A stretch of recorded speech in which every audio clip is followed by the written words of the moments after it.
हरीश रावत का ये बयान विजय बहुगुणा के लिए कुछ राहत देने वाला हो सकता है? पारुल अवश्य राहत देने वाला है। अभी तक जो भी लगातार डेवलपमेंट दिल्ली में देखने को मिल रहे थे वो लगातार संकेत कर रहे थे कि कोई भी कॉम्प्रोमाइज फार्मूला अभी तक नहीं निकला है। चूँकि कल बजट पेश हो गया, कांग्रेस के लिए सबसे अहम मुद्दा उस बजट को पेश करना था। बजट पेश करने के बाद कांग्रेस आलाकमान को प्रायोरिटी पे उत्तराखंड का मसला सुलझाना था। विजय बहुगुणा दिल्ली गए, दिल्ली में उनकी सोनिया जी से बातचीत हुई और कहीं ना कहीं विजय बहुगुणा की हरीश रावत से बातचीत हुई। जो कॉम्प्रोमाइजिंग फार्मूला कहीं ना कहीं निकलता अब दिखाई दे रहा है, ताकि ये जो कांग्रेस का सियासी जो घमासान है, जो कि प्रदेश में एक तरह से नई चुनौती लेके आया है।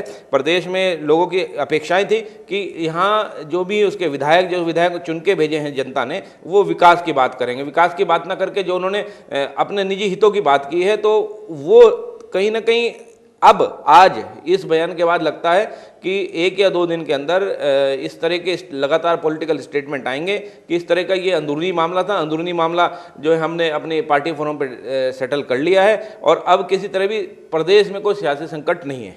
हरीश रावत तो मान गए, अब हरक सिंह रावत को मनाने के लिए पार्टी क्या करेगी?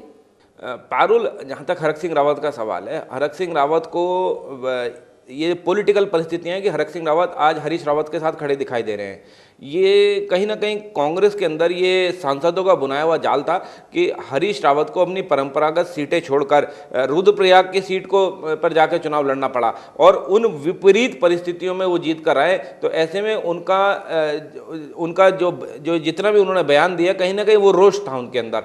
उस रोष के तहत उन्होंने ये कहा कि भानुमति का कुनबा है।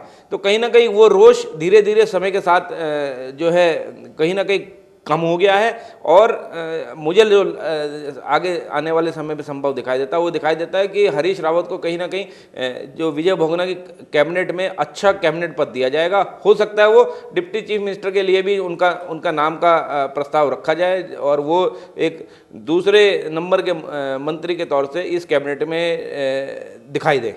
हमारे साथ जुड़ने के लिए आपका बहुत बहुत धन्यवाद। धन्यवाद पारुल। अब वक्त हो चला एक छोटे से ब्रेक का।